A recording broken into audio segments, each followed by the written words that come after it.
Salut les gars, RC Jam pour vous parler un petit peu des modifications. Aïe, c'est pas la bonne.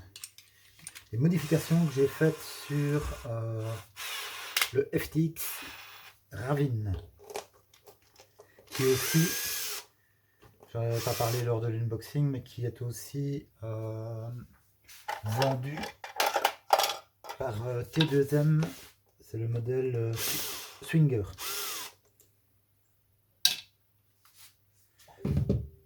Alors là j'enlève les roues parce que comme vous voyez c'est pas les roues d'origine. Là c'est des roues que mon pote Sven m'a donné pour essayer. C'est des roues de compétition et c'est de la balle. Vous verrez ça dans la vidéo que j'ai faite sur le sujet. Donc quand vous démontez les roues, faites très attention à ne pas perdre les petits axes. Parce que les ex en plastique ont tendance à rester dans les roues. Bon, pas ici évidemment, puisque j'en parle. L'axe se retire et puis alors l'ex se décale un petit peu et puis l'axe il tombe. Donc il faut faire gaffe, surtout sur le terrain, parce que les petits axes comme ça, c'est pas évident à retrouver quand ils sont perdus dans l'herbe. Dexter, c'est non. Vous avez le bonjour de Dexter qui gratte à la porte et j'ai pas envie de lui ouvrir. Parce que j'en ai pas pour longtemps.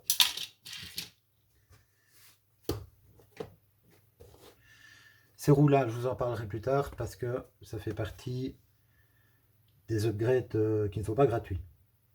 Ça coûte un peu bonbon ces roues là, mais c'est des roues de compétition. Alors, sinon, qu'est-ce que j'ai fait sur la bestiole? La carrosserie déjà.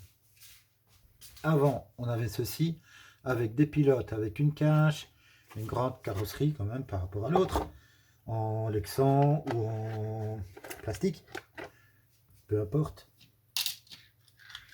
Donc première modification, bon, parce que pour un crawler, si vous regardez les crawlers de compétition, ils ont toujours des petites carrosseries ou un petit toit arrondi comme ça. Le plus simple, le plus léger possible et pas de poids, le moins de poids possible en haut de la bête. Ici, c'est beaucoup plus haut, c'est plus lourd. Donc voilà, déjà un gain de poids et un gain de poids en haut surtout. Sur les crawlers, il faut du poids en bas, pas en haut. Sur les scales aussi, mais c'est une autre histoire. Alors, ce que j'ai fait, en fait, en résumé, désolé, j'ai fait d'autres travaux sur l'établi et il y a un petit peu de crasse. En fait, il y a des pièces en trop sur ce crawler.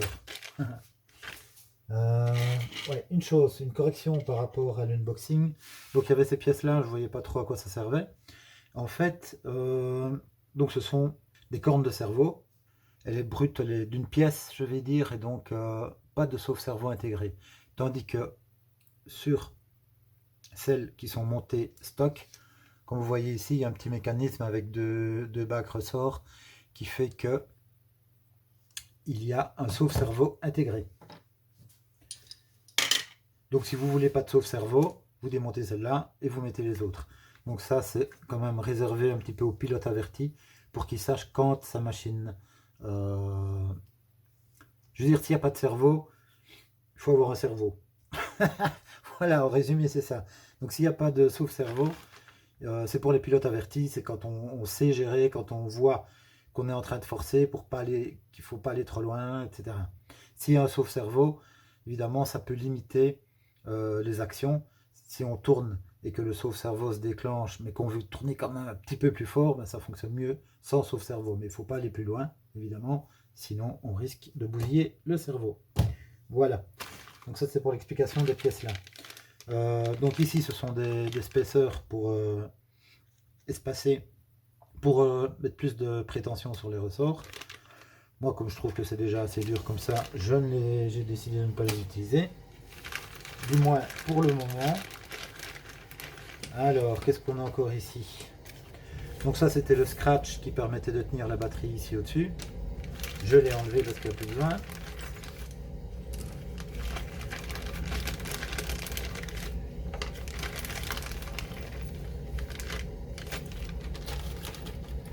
Et voilà les pièces que pour moi sont en trop. Et pourquoi? Donc ici, on avait les liens, les deux liens ici, ils étaient attachés sur ces trous-ci. Ok? Pour avoir beaucoup plus de garde au sol, donc d'une part, augmenter la garde au sol, et d'autre part, avoir les liens qui gênent moins, parce que forcément, s'ils sont ici, ils vont gêner plus que s'ils sont plus hauts par rapport au passage d'obstacles. Donc j'ai coupé le châssis ici, et le châssis, donc ça, un côté, ici l'autre côté, et entre ces deux côtés, il y avait cette plaque-ci, voilà, qui était là pour maintenir le Vario, le contrôleur Vario qui intègre aussi le récepteur. Hein. Voilà. Et donc forcément, ça j'ai dû le monter. Mais donc là ça va dans le mauvais sens pour le poids, puisque c'était un poids qui était en bas et que j'ai monté. Mais ça, il y a toujours des compromis à faire. Et comme si c'était très lourd, on n'aurait peut-être pas dû le faire, ou alors le déplacer sur un des deux cerveaux. Mais ici, le contrôleur est assez léger, donc ça ne change pas grand-chose qu'il soit quelques centimètres plus haut. Voilà. Surtout que la batterie qui, elle, est plus lourde, je vais aller la chercher. La voici, la voilà. Donc la batterie qui, elle, est bien plus lourde que le contrôleur, elle est redescendue. Donc ici, j'ai installé un velcro sur le cerveau, puisqu'il faut quand même pas mal de poids à l'avant. Il faut augmenter le poids sur le pont avant.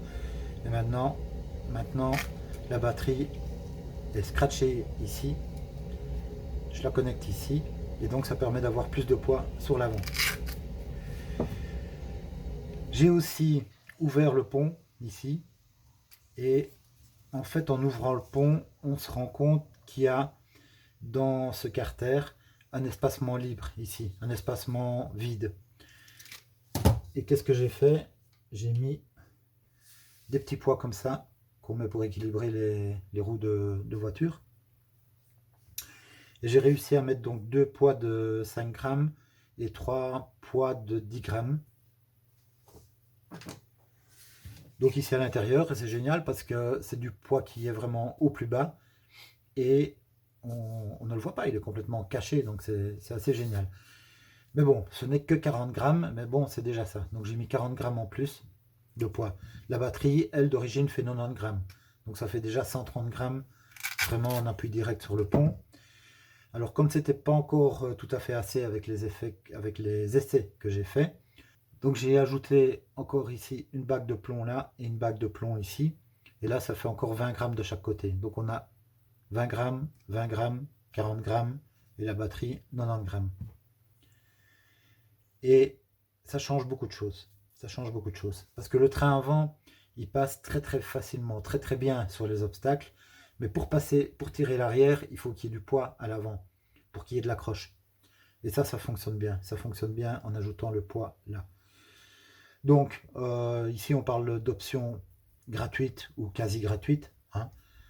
Si vous allez chez votre marchand de pneus, les poids, il vous les refilera gratuitement. Si vous êtes client, il n'y a pas de souci. Ici, du plomb.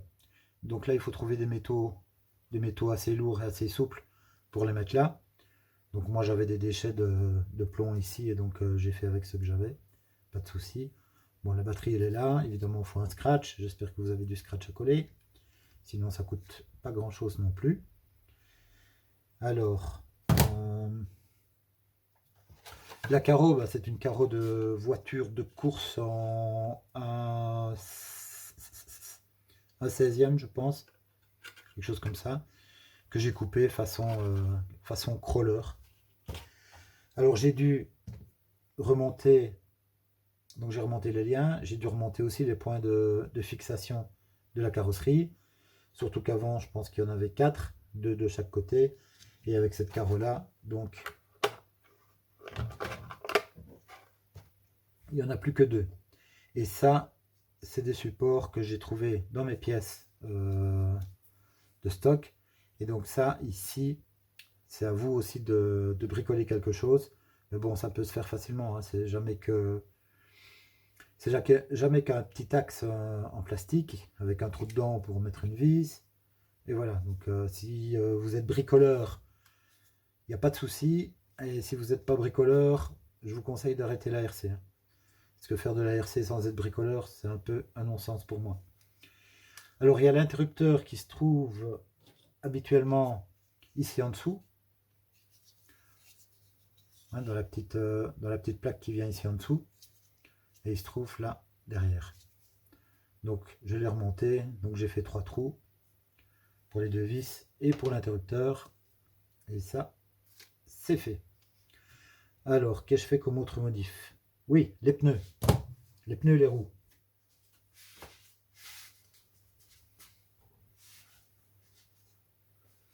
Donc voilà, les roues d'origine. J'ai trouvé que le pneu était trop dur. Il ne faut pas dur, mais ils sont durs par rapport au poids du crawler. Le crawler est vraiment léger et donc le pneu ne s'écrase pas. Ou il ne s'écrasait pas. Il ne s'écrase toujours pas bien d'ailleurs.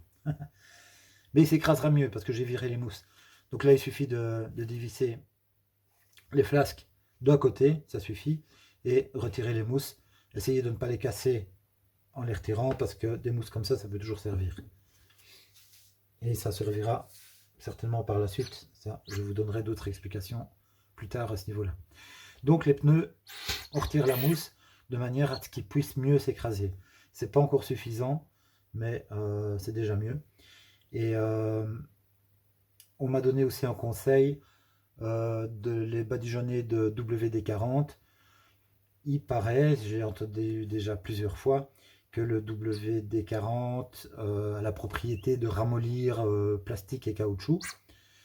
Et donc, en les baignant un petit peu dans le WD-40, en les mettant en contact du moins avec du WD-40, ça pourrait les assouplir. Il faut savoir aussi une chose, c'est que pour le moment, on a des températures qui sont quand même proches de zéro. Et que si on a du 25, du 30 degrés en été, forcément, ça va assouplir aussi le pneu. Donc je me réjouis de réessayer ces pneus-là en été et de voir ce que ça donne. Alors j'en profite pour remercier aussi les abonnés qui m'ont mis des commentaires avec leur expérience, les conseils. Donc ça c'est toujours génial d'avoir plein d'expériences de tout le monde. Ça permet de faire des essais, d'avoir plus d'idées, de faire du tri aussi. Tous les conseils ne sont pas nécessairement bons, mais je vous encourage à continuer à m'en donner. C'est génial. Ce que j'ai fait aussi, j'ai inversé les amortisseurs. Donc là, à mon avis, ça ne change pas énormément, forcément.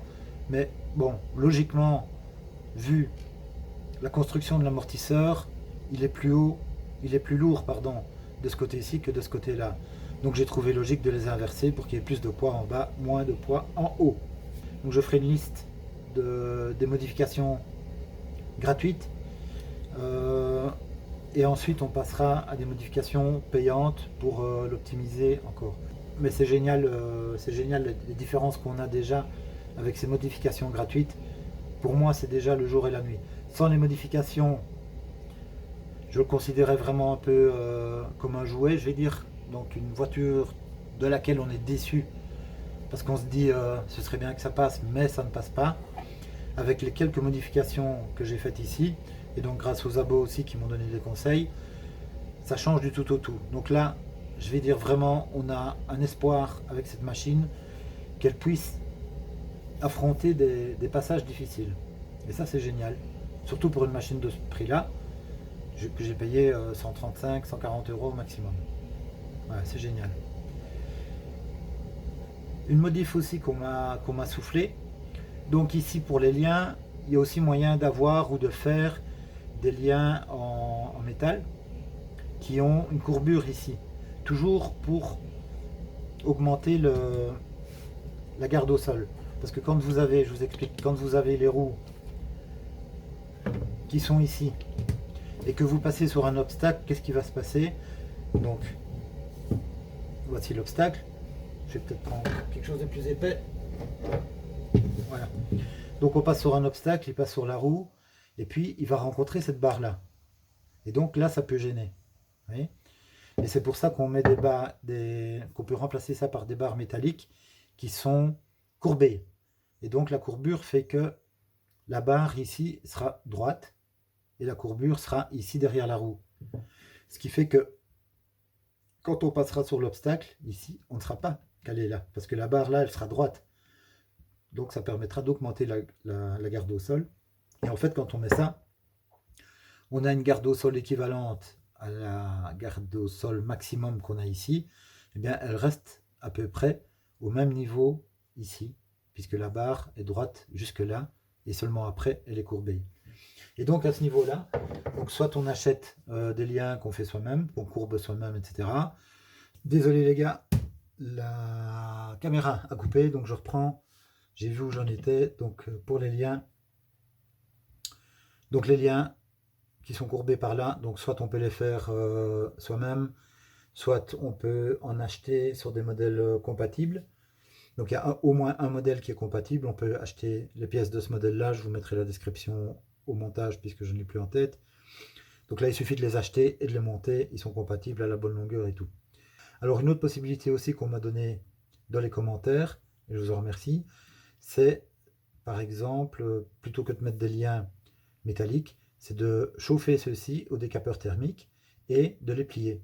Donc forcément, on aura un petit peu moins d'empattement, mais c'est pas très sensible.